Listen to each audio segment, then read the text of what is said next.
جو اپنی وقت کے اس وقت کے وہ ٹیچر تھے اور اپنے بندوں اپنے لوگوں کو ان کا کام یہی تھا جو ہمارے بچے ہیں ان کو ہم اپنی دھرم کا سکھائیں گے، اپنی دھرم کا سکھائیں گے اور اپنی دھرم پر تعلق رکھوائیں گے۔ جب خواجہ غریب نواز اسی راستے سے آیا کرتے تھے، درخت کے پاس بیٹھ گئے، ان کے ساتھ رہنے والے بیٹھ گئے، غریب نواز سے وہ آدمی پوچھنے لگا کہ آپ یہاں بیٹھے ہیں کون؟ تو وہ انسان کہتا ہے کہ میں وہی ہوں جو اپنے یہاں کے تبدیلی یعنی آگے کی زندگی یہ بچے کیسے گزرائے گا میں اس کی ذمہ داری لیتا ہوں، میں ان کو پڑھانے والا ان کا ٹیچر ہوں۔ غریب نواز فرماتے ہیں تم ٹیچر ہو لیکن پڑھاتے کیا ہو؟ تو انہوں نے کہا کہ میں اپنا مذہب پڑھاتا ہوں۔ غریب نواز فرماتے ہیں کہ تم وہی مذہب پڑھاؤ جو خدا ایک ہے۔ وہ انسان کہتا ہے میں تمہاری مذہب کو ماننے کو تیار نہیں ہوں، میں کیسے مان لوں کہ خدا ایک ہے؟ میں تو یہ بھی جانتا ہوں کہ سورج ڈوبتا ہے اس کو بھی خدا مانتا ہوں، سورج کے سامنے بھی اپنے ہاتھ کو جوڑتا ہوں، سمندر جب تیرنے لگتا ہے جوش مارنے لگتا ہے اس کے سامنے بھی اپنے ہاتھ کو ماننے لگتا ہوں، اپنے ہاتھ کو میں خدا سمجھ کے پوجنے لگتا ہوں۔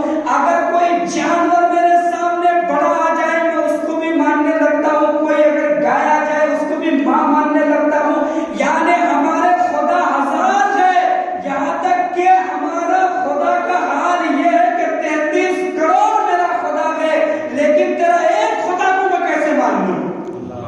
غریب نواز فرماتے ہیں کہ ٹھیک ہے خدا کو نہیں ماننا ہے مت مان، لیکن میری نظر سے نظر ملا کے دیکھ لے بس اتنا ہی کافی ہے۔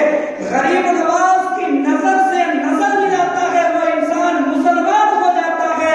تب ہمیں یاد آتا ہے کہ جب یمن سے حبیب یمنی کو بلایا گیا تھا، نبی کی آنکھ سے آنکھ ملانے کے لیے ابو جہل نے منع کیا تھا، ابو جہل حبیب یمنی جو ہی آنکھ سے آنکھ ملایا تو مسلمان بن گیا تھا۔ وہی ان کی اولاد ان کے نواسے ان کے لال میں پایا گیا کہ آنکھ سے آنکھ ملایا تو وہ بھی مسلمان بن گیا، پورے گاؤں کو بھی مسلمان بنا دیا۔ تو جب غریب نواز خواجہ معین الدین ہندل ولی آئے تھے ہندوستان تو اس وقت حکومت تھی پرتھوی راج، اس انسان کا نام تھا۔ اس کی ماں ایک تھی بوڑھی ماں، وہ مذہب کے نام سے بڑا کٹر تھی اور عورتوں کو جو چیز سکھا دیا جائے تو عورت کبھی بھولتی نہیں ہے، اور وہ عورتوں کی خاصیت ہوتی ہے اگر ان کے گھر والے یا شوہر یا کوئی بھی ان کو بتا دے کہ یہ آدمی اچھا ہے، اپنے آپ وہ ان کی عزت کرنے لگتی ہے کیونکہ ان کے گھر والے ان کو بتا دیا کرتا ہے۔ تو عورتوں کا ماننا یہ تھا وہ اپنے دھرم کا اس وقت تک کا بتایا جاتا ہے کہ دھرم گرو تھی، وہ لوگوں کو درس دیا کرتی تھی۔ تو بتایا جاتا ہے کہ اپنا بیٹا پرتھوی راج کو یہ چیز بتا دیا تھا کہ ایک 12 سال بعد ایک فقیر آنے والا ہے جو تمہاری سلطنت کو برباد کر دے گا۔ یہ بات کہی، اس کے بعد دیکھا گیا کہ پرتھوی راج نے حکم دے دیا کہ ہندوستان میں کوئی بھی فقیر آتا ہے، کوئی مسلمان آتا ہے، اس کو قتل کر دیا جائے، مار دیا جائے۔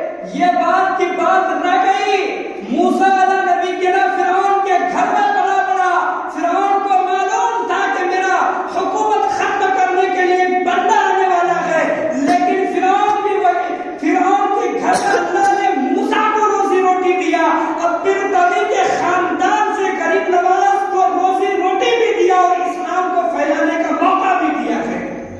اسلام کا سب سے بڑا دشمن ابو جہل، اللہ کے رسول صلی اللہ تعالی علیہ وسلم اپنے کردار سے ابو جہل کے گھر تک اسلام کو پھیلایا، اسی طرح غریب نواز اپنی کردار سے پرتھوی راج کے بھی گھر میں اسلام پھیلایا۔